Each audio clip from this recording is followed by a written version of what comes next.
आदाब दोस्तों, मैं Mohammad Khalid the strong signal में आपका स्वागत है। इस वक्त हमारे साथ जो मेहमान जुड़े हैं वो आकिब जी हैं।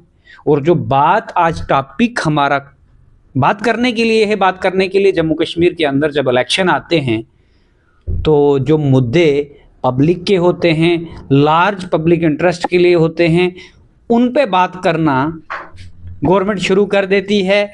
कमेटी बहुत पहले से बनी हुई है। बात करेंगे रिजर्वेशन की। जो रिजर्वेशन की एक कमेटी बनी थी कि जर्नल कैटेगरी के बच्चों का ये कहना था कि हमारा जो रिजर्वेशन है सुप्रीम कोर्ट की गाइडलाइन के तहत 50% से एक्सीड नहीं होना चाहिए। वो एक्सीड हो चुका है जम्मू कश्मीर के अंदर। और उसके बाद उसके लिए एक कमेटी का गठन एनसी सरकार ने किया और उस कमेटी की रिपोर्ट सबमिट होने गवर्नर के पास जब जानी थी तो उससे पहले आगा खान राहुल्ला जी कहने लगे कि अगर स्टेक होल्डर से कहा था कि ये पब्लिक डोमेन में आनी चाहिए, लेकिन वो पब्लिक डोमेन में नहीं आई। अब बातचीत करेंगे, बाईपोल इलेक्शन भी होने वाले हैं, बातचीत करेंगे आकिब जी से। इन्होंने भी अपने विचार रखने हैं। आकिब जी, स्वागत है हमारे चैनल में। आप Khalid, thank you so much, आप मेरे पास आए। तो जैसे कि आज का रिसेंट टॉपिक डिबेट जो है वो चल रहा है रिजर्वेशन पे। रिजर्वेशन पर्टिकुलरली दिया इसीलिए जाता है कि आप कोई जो मार्जिनलाइज सेक्शन सोसाइटी का है, जो बैकवर्ड सेक्शन सोसाइटी का है, उसको हमने अपलिफ्ट करना होता है। 1947 के बाद जब इंडिया इंडिपेंडेंट हुआ तो उसके बाद हमने सोचा कि जो मार्जिनलाइज सेक्शन सोसाइटी का, जो पूरा एंसेस्ट्री से जिनके साथ बहुत डिस्क्रिमिनेशन हुआ, उनको हमने अपलिफ्ट करना था। तो schedule caste and schedule tribe को उस टाइम इंट्रोड्यूस किया गया कि हम उनको 20% से घटा के 10% किया। ऑलरेडी आप देखो, जो रेसिडेंट जो बैकवर्ड एरिया के, जो बेचारे गांव में रहते हैं, बहुत पहाड़ों पे रहते हैं, जहाँ पे एक्सेसिबिलिटी ऑफ रोड्स नहीं है, एक्सेसिबिलिटी ऑफ जो हॉस्पिटल्स है वो नहीं है, वहाँ पे एजुकेशन का फैसिलिटी नहीं है, तो इन जगहों पे आरबीआई का कैटेगरी जो है उसमें इंट्रोड्यूस किया गया। लेकिन अनफॉर्चुनेटली जब ईडब्ल्यूएस लाया गया, इसको अलग से नहीं किया गया। इसको आरबीआई का जो 20% ऑलरेडी था उसको काट के 10% कर दिया। और रिसेंट जो कमेटी बिठाई है, कैबिनेट कमेटी बैठाई जो government of Jammu and Kashmir ने, उमर अब्दुल्ला की गवर्नमेंट ने, उसमें इसको रिडक्शन करना है। बाकी जगह आप देख लो, रिडक्शन कर लें आप, क्या करना है आपको उसके साथ। वो इस टाइम मेन पर्टिकुलर चीज़ जो है वो आरबीआई पे। आरबीआई क्यों है? क्योंकि ऑलरेडी 10% इसका रिड्यूस कर चुके हैं। 75% अगर रूरल एरिया, अगर गांव एरिया है 75% जम्मू कश्मीर में, तो आप खुद ही सोचिए आप कितना उसको रेशनलाइज कर रहे हैं, उस चीज़ को कितना रेशनलाइज कर रहे हैं आप सिर्फ 10% से। आकिब जी, कैसे देखते हैं आपके अभी ये 2025 चल रहा है, 10वां महीना चल रहा है, 2 महीने बाकी हैं। 26 में पार्लियामेंट ने भी कह दिया कि 26 में जनसंख्या होने जानी है, ये जिसे हम सेंसस कहते हैं। तो सेंसस होने के बाद हमारे पास फिगर क्लियर हो जाएगी, फिगर आ जाएगी कि भैया ओबीसी अगर 8% रिजर्वेशन मिला है, जिसमें 16 न्यू कास्ट ऐड ऑन हुई जब नई रिजर्वेशन ओबीसी के लिए जम्मू कश्मीर में आई। लेकिन अभी वो भी असमंजस में है कि जो ओबीसीज हैं, क्योंकि मैं खुद उस कैटेगरी में न्यू में ऐड ऑन हुआ हूँ, उनको सेंटर का ओबीसी नहीं मिल रहा है, उनको स्टेट का मिल रहा है। इससे पहले आकिब जी क्या था कि हमारा जो आपने अभी बात की कि 20% रिजर्वेशन आरबीए जम्मू कश्मीर के अंदर था 75% लोगों को, और जिनको आरबीए मिलता था वो सेंटर से डिप्राइव्ड थे, उनको सेंटर में किसी भी नौकरी में ये रिकॉग्नाइज्ड नहीं था, उनको स्टेट में ही लाभ मिलता था। अब जो 16 नई कास्टें आई, उनके पास आरबीए ऑलरेडी था, उनको जब ओबीसी में डाला गया, उनका आरबीए छूट गया। जो वीकर सेक्शन में पढ़ रहे थे, जब वो ओबीसी में गए तो उनको वीकर सेक्शन से भी निकलना पड़ा, उनका नुकसान हो गया। अब जो ये चीज़ें हैं सारी, इस पर डिबेट करने के लिए मुझे लगता है बहुत ज़्यादा टाइम होना चाहिए। बट मैं जम्मू कश्मीर के अंदर बात करें या बिहार के अंदर, पीछे डबल बेंच ने एक जजमेंट दी कि 50% से अबो आप, वहाँ पे सरकार ने किया था, उसने उनका फैसले को निरस्त कर दिया। आज जब 10% के बाद उनको पहाड़ी स्पीकिंग भी मिल गया, क्योंकि वो पहाड़ी बोलते हैं, पहाड़ी बोलने वाले को पहाड़ी स्पीकिंग मिला, सारे लोग कैटेगरी के अंदर आ गए। अब आप इस चीज़ को कैसे देखते हो? आज जब रिड्यूस करना था तो ST1 से नहीं, ST2 से नहीं, आप रिड्यूस करने आरबीआई आ गए। बेसिकली जब शेख अब्दुल्ला आए तो शेख अब्दुल्ला ने कहा कि हमें कश्मीरी लोग को एम्पावर करना है। एम्पावर कैसे करेंगे? रिजर्वेशन से एम्पावर करेंगे। लेकिन अनफॉर्चुनेटली इस टाइम पे पूरा टिल्ट दिख रहा है कि जो उमर अब्दुल्ला की सरकार है वो डिसएम्पावर करने के चक्कर में है। आप देखो चनाब वैली ऐसा एरिया है जहाँ पे रोड्स की हालत देखो, आप हॉस्पिटल्स की हालत देखो। मेरे किश्तवाड़ में MRI का मशीन नहीं है पूरा डिस्ट्रिक्ट में। उसके अलावा एजुकेशन शिक्षा की बात देखोगे, और कहाँ है? आपने किश्तवाड़ में हर एक डिस्ट्रिक्ट में नहीं है। शिक्षा की बात देखें तो शिक्षा में भी आप देखो कि स्कूलों में मास्टर नहीं है, स्कूलों में बहुत सारे स्कूल में जो है वहाँ के स्कूल में टीचर्स नहीं है। तो सुप्रीम कोर्ट ने जजमेंट दी स्कूलों के लिए, कहा कि जितने भी टीचर लोग हैं जो पुराने लगे हुए हैं, जिन्होंने टेट क्वालिफाई नहीं किया है, जम्मू कश्मीर में भी इम्प्लीमेंट होने जा रहा है। डबल बेंच की जजमेंट आई। सकीना इतू जी ने ओपन स्टेटमेंट दी कि हम रिव्यू पिटिशन करने जाएंगे टीचरों के बिहाफ। यस वो चलो एक अलग डिबेट है, लेकिन मैं यहाँ पे तो अलग है, मैं ये कह रहा हूँ कि एजुकेशन क्वालिटी सुधारने के लिए मैनिफेस्टो के अंदर था कि हम एजुकेशन क्वालिटी एजुकेशन देंगे। क्या बिना क्वालिटी टीचर के, जिसको पास खुद एजुकेशनल ज्ञान नहीं होगा, कोई क्वालिफाई एग्जाम नहीं किया होगा, उससे क्वालिटी एजुकेशन इंप्रूव हो सकती है? इसमें मेरा ओपिनियन यही रहेगा कि टेट होना चाहिए। जो टीचर्स एलिजिबिलिटी टेस्ट है वो होना चाहिए, क्योंकि एफिशिएंसी ऑफ टीचर भी इंपॉर्टेंट है। जहाँ बच्चे का एफिशिएंसी अगर बोलेंगे तो बच्चे का उसके साथ साथ टीचर का भी एफिशिएंसी बड़ा इंपॉर्टेंट है। लेकिन इन द मीन टाइम देखो, हमें पर्टिकुलर जो चनाब वैली के लोग हैं इनको पर्टिकुलरली बहुत बैकवर्ड रखा गया। आप देखो शेड्यूल ट्राइब आया, शेड्यूल ट्राइब भी सिर्फ रजौरी, पुंछ और नॉर्थ मोस्ट जो बॉर्डर जो डिस्ट्रिक्ट, 2 डिस्ट्रिक्ट थे यहाँ श्रीनगर में कश्मीर में, तो उनको दिया गया। हमें उससे भी डिप्राइव्ड रखा गया। हालांकि हमारे यहाँ भी किश्तवाड़ी है, सराजी है, हमारे यहाँ भी बहुत सारी पहाड़ी लैंग्वेजेस हैं, भद्रवाही है, बहुत सारी लैंग्वेजेस हैं जो ऑन द बेस, सब आपका कहना है ऑन द बेस सब लिंग्विस्टिक बेस पे हम देने लग जाएं तो फिर लिंग्विस्टिक बेस पे हमें भी मिलना चाहिए। फिर तो हमारा डिस्ट्रिक्ट रामबन टोटल पहाड़ी एरिया है, तो उसको भी पहाड़ी स्टेटस मिलना चाहिए। सर ऐसी जगह फिर आपका कश्तवाड़ आ गया, वो तो टोटल पहाड़ी एरिया है। अब अगर कश्तवाड़ की बात करो, उन्होंने कहना कि हमने तो पार्टी को दी, पार्टर वालों को आप देखो जीरो कनेक्टिविटी है, जीरो कनेक्टिविटी बहुत सारे एरियाज में। केशवान है, मड़वा, वड़वन है, ऐसी जगह है जहाँ पे अभी तक रोड नहीं गए हैं। ऐसी जगह है जहाँ पे भी बिजली नहीं है। आपको सोच के शायद मे भी आपको हैरान, नहीं, मेरे एरिया में भी है, मुझे नहीं होगा। तो बहुत सारे पहाड़ी एरिया है जहाँ पे स्कूल आना बच्चे के लिए बहुत मुश्किल है, जहाँ पे अस्पताल जाना बहुत मुश्किल है। और वहाँ पे अगर बच्चा आरबीआई के लिए एक्सेस कर पाता है, उस ऑलरेडी 20 से 10% बचा है, और अभी जो है बेचारे को 7 करना है। 7% रिजर्वेशन में 7% में अगर उसमें से कोई डेटा कम भी हुआ होगा, यही होगा 60-65। अगर मैं कहता हूँ नया सेंसस भी होता है, और ऑलरेडी 60% को 7% रिजर्वेशन का क्या है? ऑलरेडी मैंने सिविल सर्विस का एग्जाम दिया है, जैसे 75% अगर रूरल एरिया है, ऑलरेडी इतने लोग हैं, कंपटीशन इतना है, जितना ओपन मेरिट जाता है उससे ओपन मेरिट से ज्यादा आरबीआई का मेरिट जाता है। आप खुद ही सोचे क्या हालत है। तो इसके इन द मीन टाइम ये सिर्फ चनाब वैली को बैकवर्ड रखा गया है, चनाब वैली को हमेशा पीछे रखा गया है। नहीं, चनाब वैली आर्गुमेंट यहाँ आके होता है।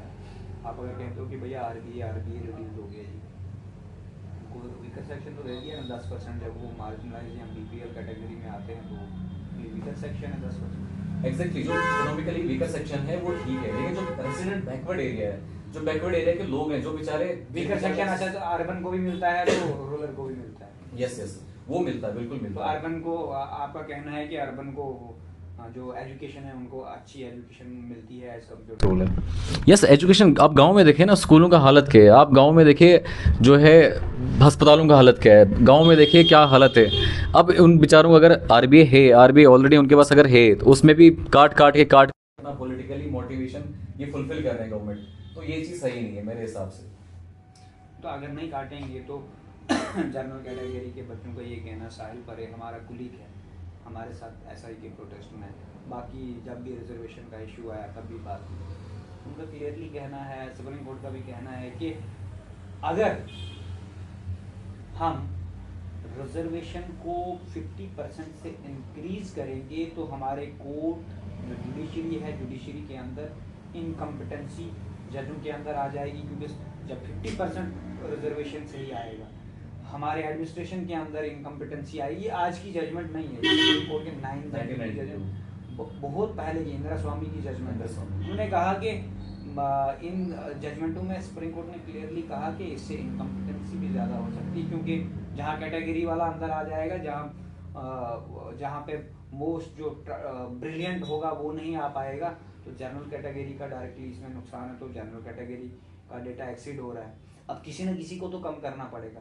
आपका क्या कहना है कि कौन सी कैटेगरी को इसमें से कम करना पड़ेगा? इंद्रसानी जब जजमेंट हुआ 1992 में, नहीं मैं कह रहा हूँ जो कैटेगरी 10% मैं आपको यहाँ से बताता हूँ, 10% ओबीसी, क्या वो ST1 ST2 है, RBA 10% है, 8% OBC है।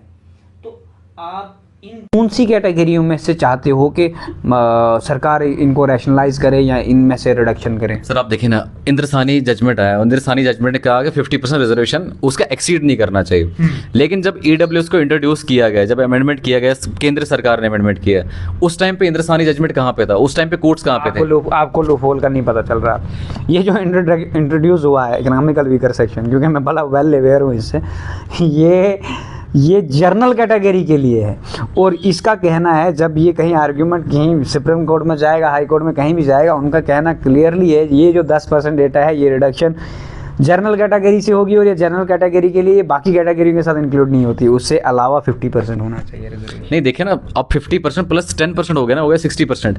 आप मैं कह रहा हूँ कि वो इंक्लूड ही नहीं करते हैं इसमें। लेकिन ऑन द ग्राउंड आप देखो ना, 10% एक्स्ट्रा हो रहा है ना, जो ऑलरेडी 50% ST देखो उसका क्राइटेरिया ये है, जो दूसरी कैटेगरी में बिलोंग नहीं करता उसको इकोनॉमिकल वीकर सेक्शन मिलेगा, वो जनरल कैटेगरी मुझे बता नहीं है कहाँ से, आप मुझे बता कहाँ से देंगे? OBC 27% है, उसके अलावा 15% आपका SC है, 7.5% आपका जो है ST है, कितना हुआ? 50%, 49.5 हो गया। प्लस EWS कहाँ से ला रहे हैं? EWS 10% एक्स्ट्रा है ना, उसको भी छोड़ो। तमिलनाडु गवर्नमेंट में देखो, तमिलनाडु आप सेंटर की बात तमिल हाँ सेंटर की बात, तमिलनाडु गवर्नमेंट में देखो, तमिलनाडु गवर्नमेंट में 69% रिजर्वेशन है। तो अगर reservation for the sake of upliftment of marginalise section of society है, तो मुझे नहीं लगता है कि उसमें एक्सीड अगर हो जाए तो कोई इशू है। क्योंकि at the end of the day अगर आरबीआई वाला मांग रहा है कि मुझे रिजर्वेशन चाहिए, वो क्यों मांग रहा है? क्योंकि वो मार्जिनलाइज सेक्शन सोसाइटी है, वो बैकवर्ड एरिया में रह रहा है। अगर ST वाला बोल रहा है कि मुझे रिजर्वेशन चाहिए, तो क्यों बोल रहा है? क्योंकि वो ट्राइबल बंदा है।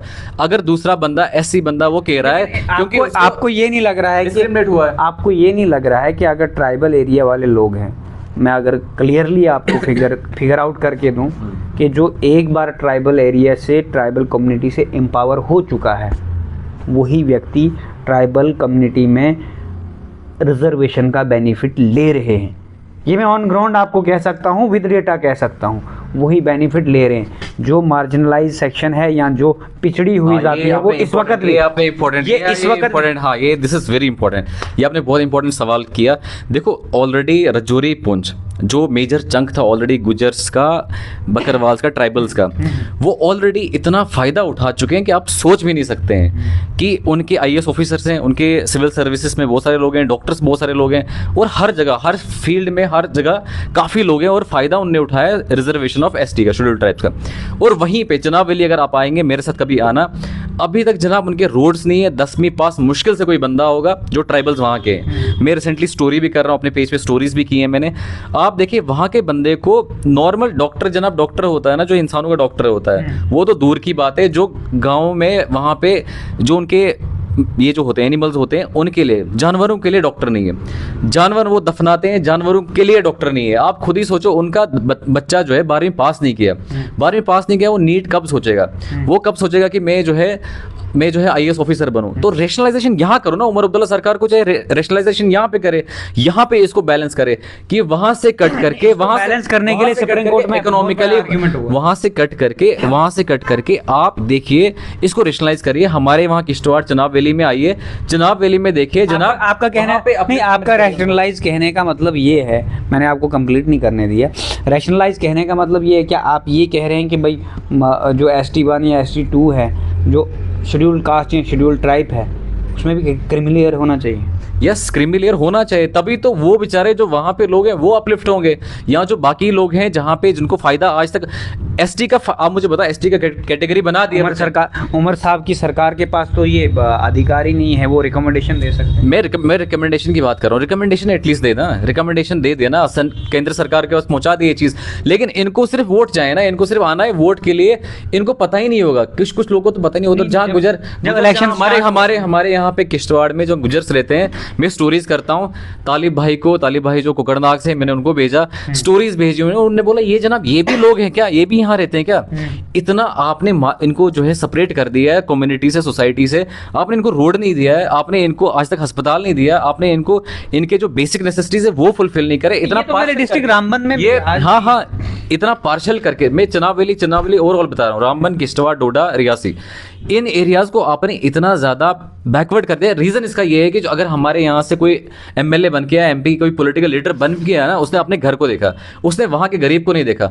वहाँ बहुत सारे मंत्री हैं जिनने इलेक्शन लड़े। आप मुझे बताओ एमपी लेट्स के लिए, ये जो एमपी हमारे हैं आज के टाइम, जितेंद्र सिंह, आप मुझे बताओ वो कभी आए नहीं वहाँ पे, केशवन एरिया उन्होंने कभी देखा ही नहीं। आप खुद ही सोचो, एमपी बन गई उस एरिया से जहाँ पे वो बेचारे गुजर लोग रहते हैं। आपको यह नहीं पता था हमारा एमपी कैंडिडेट हमने किसको वोट दिया। यस, यही तो प्रॉब्लम है। आप खुद ही सोचिए, आप यहाँ पे रिजर्वेशन का, हम बात रिजर्वेशन पे चल रही थी, आप रिजर्वेशन का यहाँ पे इंप्लीमेंट करिए ना, इस जगह पे।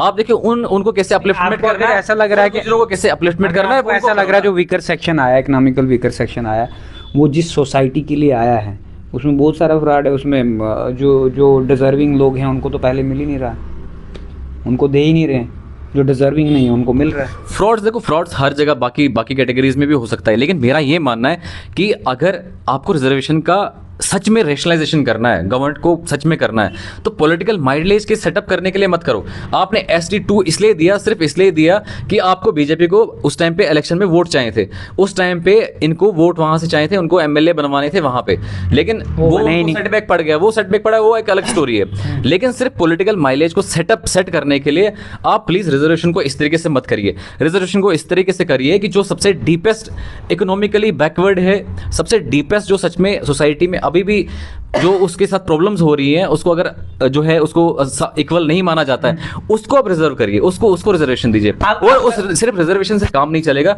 आप सर अच्छे स्कूल खोलिए, अच्छे स्कूल बनाइए, अच्छे अस्पताल बनाइए, जब बच्चे पढ़ें, जहाँ बच्चे जाएंगे नहीं पढ़ने के लिए। आप गुजर जो मेरे एरिया में, मेरे इलाके में लोग रहते हैं, वो ST कैटेगरी को सर्टिफिकेट जो बनाते हैं 1000 रुपये 2000 रुपये की जो फीस लगती है, वो किस लिए लगती है? उनको चाहिए किस लिए? उनको तो लगता ही नहीं कहीं पे, यूटिलाइजेशन ही नहीं है, क्योंकि स्कूल ही नहीं है वहाँ पे। सर स्कूल ही नहीं है, आप मेरे साथ चलिए, मैं दिखाऊंगा आपको, स्कूल ही नहीं है। अगर स्कूल है भी कहीं दूर स्कूल है, वहां पे उस्ताद टीचर्स ही नहीं आते। मैं कितनी स्कूल में गया जहां टीचर्स ही नहीं आते हैं। 6 या 10 टीचर अलोड हैं, मतलब वहां पे वो जो है पोस्टेड है, उनमें से मुश्किल से 1 या 2 आते हैं, वो घुमाते रहते हैं। ICDS सेंटर्स हैं इनके, आंगनवाड़ी सेंटर्स, एक बंदा नहीं जाता है उनके, पूरे बंद रहते हैं। राशन जिस दिन आता है उस दिन फोटो पूरे हिंदुस्तान में बस वैसे ही चल रहा है। तो अगर आपको एफिशिएंसी, सिटीजन सेंट्रिक अप्रोच बनाना है, आपको पब्लिक फ्रेंडली गवर्नमेंट बनानी है, उमर अब्दुल्ला सरकार को चाहिए उस पर काम करे। ये आप धोखे, आपने बोला बिजली देंगे, आज वो उनसे मुकर गए, आपने बोला हम ये करेंगे, उससे मुकर गए, फ्री आपको ये कर देंगे, राशन दे देंगे, पता नहीं क्या क्या देंगे, लेकिन ऑन ग्राउंड जीरो है। आप ये देखो ना, केजरीवाल गवर्नमेंट बनी, जब सेंट्रल गवर्नमेंट ने उसको दबाया, उसको बेचारे को काम करने नहीं देने लगे, उसने बोला मैं रिजाइन करूंगा, उसने रिजाइन किया।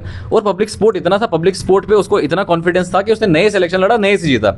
इनके पास उमर अब्दुल्ला गवर्नमेंट को मुश्किल से जीत के आया जनाब। देखो इनने अभी तक कुछ नहीं किया। अभी तक क्या किया? 4 करोड़ रुपए निकाल के इनने फॉर्च्यूनर और थार खरीदी है, पुलिस वालों के लिए थार और अपने लिए फॉर्च्यूनर, और उन्हीं का इस्तेमाल करके बाकी पब्लिक कहाँ है? पब्लिक बेचारा परेशान है, नरेगा के डंगे नहीं लगते हैं, वहाँ पे मटेरियल नहीं मिलता है। आप देखो बाकी जो सोशल सेक्टर स्कीम्स है, इतना ज़्यादा धांधली है, इतना ज़्यादा करप्शन है कि आप सोचिए, जिन पे इनको फोकस करना चाहिए वहाँ फोकस नहीं करेंगे। ये बेचारा जो ऑलरेडी डिप्राइव्ड बंदा है उसको ही और डिप्राइव करना है, और पैसा कहाँ से आएगा? करप्शन कहाँ से होती है? करप्शन गरीब का पैसा है, गरीब का पैसे जेब से निकाल के फिर तो करप्शन होगी। अमीर के जेब से कोई, अडानी के जेब से तो नहीं लेगा, उसके पास बड़े बड़े चार्टर्ड अकाउंटेंट होते हैं। गरीब के पैसे, जो ट्राइबल बंदा है, जो बेचारा रेसिडेंट ऑफ बैकवर्ड एरिया, उससे लेंगे। और उसको अगर अपलिफ्ट करना है आपने, आप उसको तो फिर से आप यार बैकवर्ड कर रहे हो। और चनाब वैली इतना ज़्यादा बैकवर्ड है आपके, वहाँ देख रोड्स नहीं अच्छे हैं, एक्सीडेंट्स हमारे इतने होते हैं, वहाँ पे स्कूल अच्छे नहीं है, वहाँ पे मेडिकल एजुकेशन अच्छा नहीं है, मेडिकल फैसिलिटी नहीं अच्छी है। इतना ज़्यादा बैकवर्डनेस है, आप सोच भी नहीं सकते हैं। और ये लोग जो है रिजर्वेशन को अपना पॉलिटिकल एजेंडा फुलफिल करने के लिए बैठे हैं। और हर मंत्री, हमने चनाब वैली में भी देखा, हमने पूरा जम्मू कश्मीर में देखा, कोई बंदा ऐसा नहीं है जो पॉलिटिकल डेवलपमेंट, विकास की बात करे। अभी विकसित भारत हमने बनाना है 2047 में, उस पर कोई जम्मू कश्मीर में बात नहीं होगी, ना गवर्नर साहब बात करेंगे, ना उमर अब्दुल्ला साहब बात करेंगे।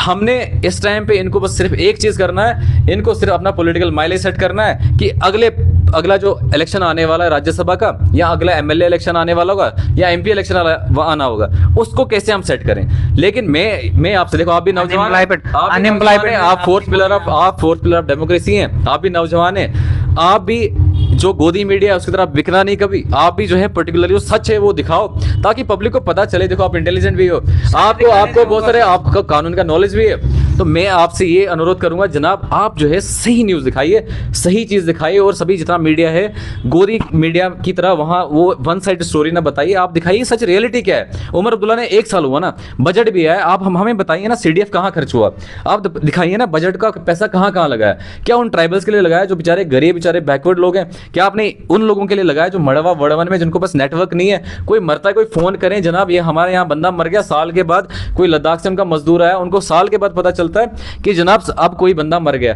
हमारे पास 5 प्रोडक्ट है, 5 प्रोजेक्ट है हाइड्रो इलेक्ट्रिक प्रोजेक्ट, कोई बंदा वहाँ हमारे यहाँ के मजदूर बेचारे लद्दाख 1 लाख नौकरी में आपने अप्लाई नहीं किया? एक नौकरियां छोड़ो जनाब, हमारे यहाँ मजदूर होते हैं ना, मजदूर आपकी बात कर रहा हूँ। मजदूर हमारे लद्दाख जाते हैं जनाब, मजदूर हमारे लद्दाख जाते हैं मजदूरी के लिए, और बिहार के मजदूर और यूपी के मजदूर आते हैं वहाँ से हमारे प्रोजेक्टों में। आप खुद ही सोचिए इधर हालत है। बाकी नौकरियाँ 1 लाख नौकरियाँ तो वो तो अब मैं बता ही रहा था, राशन नौकरियाँ, बिजली, पानी और पता नहीं क्या जो मैनिफेस्टो में मैंने पढ़ा नहीं है, क्योंकि मुझे पता था कि ये मैनिफेस्टो बकवास है सारा, ये कोई वो मैनिफेस्टो है नहीं जो सच में इसको इम्प्लीमेंट किया जाए। जैसे नरेंद्र मोदी ने एक जो है मैनिफेस्टो इम्प्लीमेंट कर रहा है कि जनाब हमने ये बोला तो ये कर रहे हैं, ये चीज़ कर रहे हैं, बोल रहे हैं, तो वो सिवाय ये चीज़ 15 लाख अकाउंट में डालेंगे, डेवलपमेंट करेंगे, बाकी आप देख रहे हैं क्या हो रहा है क्या नहीं हो रहा है, वो तो आपको ज़्यादा नॉलेज है कि गरीब बेचारा ज़्यादा गरीब बन रहा है। क्या आप, अब लास्ट सवाल है, मैं इस टाइम चाहता हूँ, मैं देखो मैं रिक्वेस्ट करता हूँ इस टाइम पे नरेंद्र मोदी गवर्नमेंट से कि आप आइए एक बार, हमारे MP साहब वहाँ बैठे हैं जो